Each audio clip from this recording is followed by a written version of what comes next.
ಅಖಂಡ ಭಾರತ ವಾಹಿನಿಯ ಮತ್ತೊಂದು ವಿಡಿಯೋಗೆ ಸ್ವಾಗತ. ಭಾರತದ ವಿರುದ್ಧ ಸದಾ ಕತ್ತಿ ಮಸಿಯುತ್ತಲೇ ಇರುವ ಪಾಕಿಸ್ತಾನದಲ್ಲೀಗ ಕಿತ್ತು ತಿನ್ನುವ ಬಡತನ ಒಂದೆಡೆಯಾದರೆ, ದೇಶದಲ್ಲಿ ಬಲೂಚಿಗಳು ನಡೆಸ್ತಿರೋ ಆರ್ಭಟಕ್ಕೆ ಪಾಕ್ ಅಕ್ಷರಶಃ ಪತರಗುಟ್ಟಿ ಹೋಗಿದೆ.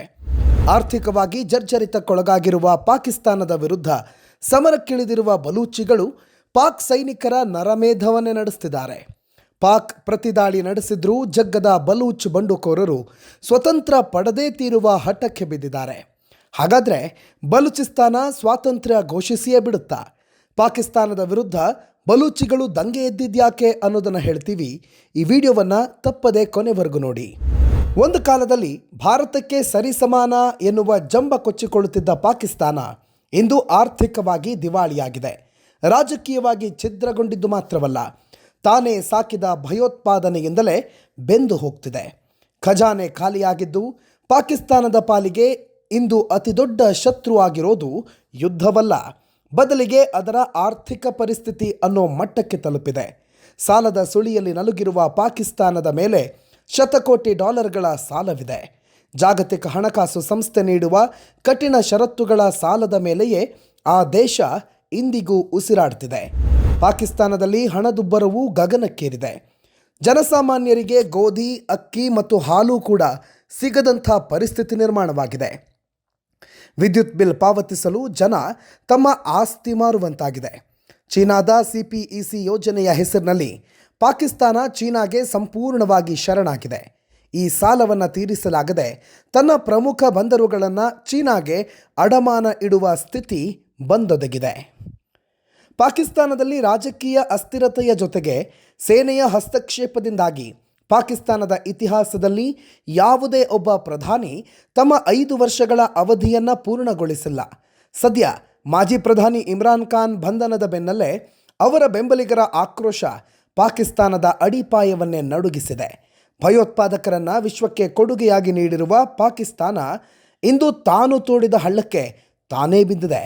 ಭಾರತದ ವಿರುದ್ಧ ಭಯೋತ್ಪಾದನೆಯ ಅಸ್ತ್ರ ಪ್ರಯೋಗಿಸಲು ಹೊರಟಿದ್ದ ಪಾಕಿಸ್ತಾನಕ್ಕೆ ಮುಳುವಾಗಿ ಪರಿಣಮಿಸಿದೆ. ಈ ನಡುವಲ್ಲೇ ಬಲೂಚಿಗಳು ಪ್ರತ್ಯೇಕತೆಯ ಸಮರ ಸಾರಿದ್ದಾರೆ.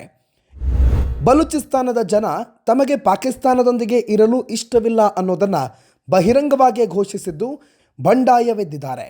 ಬಲೂಚ್ ಸ್ವಾತಂತ್ರ್ಯ ಹೋರಾಟಗಾರರು ಪಾಕಿಸ್ತಾನಿ ಸೇನೆ ಮತ್ತು ಚೀನಾದ ಕಂಪನಿಗಳ ಮೇಲೆ ನಿರಂತರ ದಾಳಿ ಮಾಡುತ್ತಿದ್ದಾರೆ.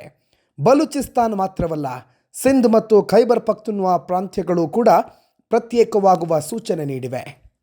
ಪಾಕಿಸ್ತಾನದ ಅತಿದೊಡ್ಡ ಪ್ರಾಂತ್ಯವಾಗಿರೋ ಬಲೂಚಿಸ್ತಾನ ಇಂದು ಯುದ್ಧ ಭೂಮಿಯಾಗಿ ಮಾರ್ಪಟ್ಟಿದೆ. ಬಲೂಚ್ ಲಿಬರೇಷನ್ ಆರ್ಮಿಯ ಜೊತೆಗೆ ಇತರೆ ಬಂಡುಕೋರ ಸಂಘಟನೆಗಳು ಪಾಕಿಸ್ತಾನಿ ಸೇನೆಯ ವಿರುದ್ಧ ಆಪರೇಷನ್ ಹೆರಾಫ್ ಕಾರ್ಯಾಚರಣೆಯನ್ನು ತೀವ್ರಗೊಳಿಸಿದೆ. ಈ ಸಂಘರ್ಷ ಪಾಕಿಸ್ತಾನದ ಅಸ್ತಿತ್ವಕ್ಕೆ ಸವಾಲಾಗಿ ಪರಿಣಮಿಸಿದೆ. ಬಲೂಚಿಸ್ತಾನದ ರಾಜಧಾನಿ ಕ್ವೆಟಾ ಸೇರಿದಂತೆ ಪ್ರಮುಖ ನಗರಗಳಾದ ಗೋದಾರ್, ಮಸ್ತಾಂಗ್ ಮತ್ತು ನುಷ್ಕಿಯಲ್ಲಿ ಬಲೂಚ್ ಪಡೆಗಳು ಏಕಕಾಲಕ್ಕೆ ದಾಳಿ ನಡೆಸಿವೆ. ಈ ದಾಳಿಯಲ್ಲಿ ಸುಮಾರು 89 ಪಾಕಿಸ್ತಾನಿ ಸೈನಿಕರನ್ನು ಹತ್ಯೆಗೈಯಲಾಗಿದೆ.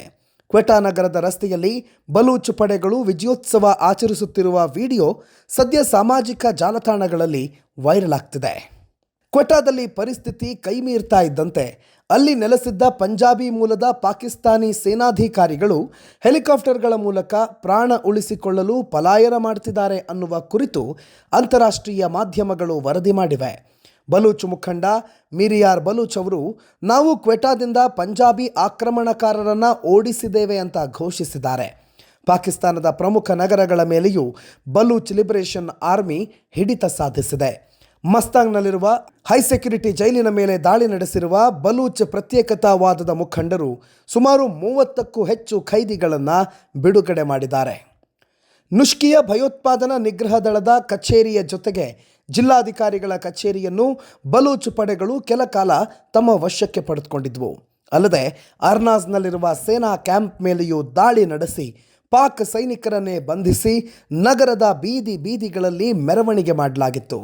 ಪಾಕಿಸ್ತಾನದ ವಿರುದ್ಧ ಬಲೂಚಿಗಳು ಸಮರ ಸಾರಿರುವ ಬಿಸಿ ಇದೀಗ ಚೀನಾಗೂ ತಟ್ಟಿದೆ.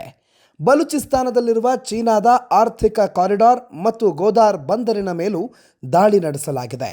ಈ ದಾಳಿಯಲ್ಲಿ ಚೀನಾದ ಇಂಜಿನಿಯರ್ಗಳು ಸಾವನ್ನಪ್ಪಿದ್ದಾರೆ ಎನ್ನಲಾಗ್ತಿದೆ.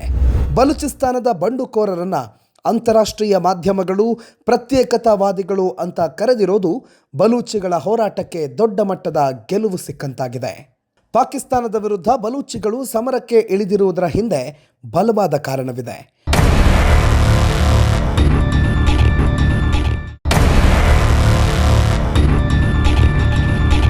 ಬಲೂಚಿಸ್ತಾನವು ನೈಸರ್ಗಿಕ ಸಂಪನ್ಮೂಲಗಳಿಂದ ಶ್ರೀಮಂತವಾಗಿದ್ದರೂ ಪಾಕಿಸ್ತಾನ ಸರ್ಕಾರ ಅದನ್ನು ತೀವ್ರವಾಗಿ ನಿರ್ಲಕ್ಷಿಸಿದೆ.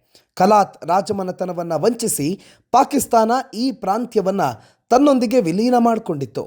ಅಂದಿನಿಂದಲೂ ಬಲೂಚ್ ಜನರು ತಮ್ಮ ಸ್ವಾತಂತ್ರ್ಯಕ್ಕಾಗಿ ಹೋರಾಡ್ತಿದ್ದಾರೆ. ಇರಾನ್ ಮತ್ತು ಅಮೆರಿಕ ನಡುವಿನ ಉದ್ವಿಗ್ನತೆಯ ಕಾರಣದಿಂದಾಗಿ ಪಾಕಿಸ್ತಾನಕ್ಕೆ ಅಮೆರಿಕ ಬೆಂಬಲ ನೀಡೋದು ಅನುಮಾನ. ಹೀಗಾಗಿ ತನ್ನ ಸ್ವಂತ ಮನೆಯಲ್ಲೇ ಬೆಂಕಿ ಹೊತ್ತಿಕೊಂಡಿರೋದು ಪಾಕ್ ಸೇನಾ ಮುಖ್ಯಸ್ಥ ಜನರಲ್ ಆಸಿಮ್ ಮುನೀರ್ ಅವರಿಗೆ ದೊಡ್ಡ ತಲೆನೋವಾಗಿದೆ. ಬಲೂಚ್ ಪಡೆಗಳು ಈ ಬಾರಿ ಸಮರದಿಂದ ಹಿಂದೆ ಸರಿಯುವ ಸಾಧ್ಯತೆಗಳೇ ಇಲ್ಲ. ಇದೇ ಕಾರಣದಿಂದಲೇ ಬಲೂಚ್ ಸ್ವಾತಂತ್ರ್ಯದತ್ತ ಹೆಜ್ಜೆ ಇಟ್ಟಿದೆ. ಒಂದೊಮ್ಮೆ ಬಲೂಚಿಸ್ತಾನ ಪ್ರತ್ಯೇಕ ದೇಶವಾದರೆ ಪಾಕಿಸ್ತಾನ ಒಂದು ಹೊತ್ತಿನ ಅನ್ನಕ್ಕೂ ಪರದಾಡೋ ಸ್ಥಿತಿ ಎದುರಾಗೋದು ಖಚಿತ. ಮತ್ತೊಂದು ವಿಡಿಯೋದ ಜೊತೆ ಮತ್ತೆ ನಿಮ್ಮ ಮುಂದೆ ಬರ್ತೀವಿ. ಅಲ್ಲಿವರೆಗೂ ನೋಡ್ತಾ ಇರಿ ಅಖಂಡ ಭಾರತ, ಸನಾತನ ಯುಗ ಆರಂಭ.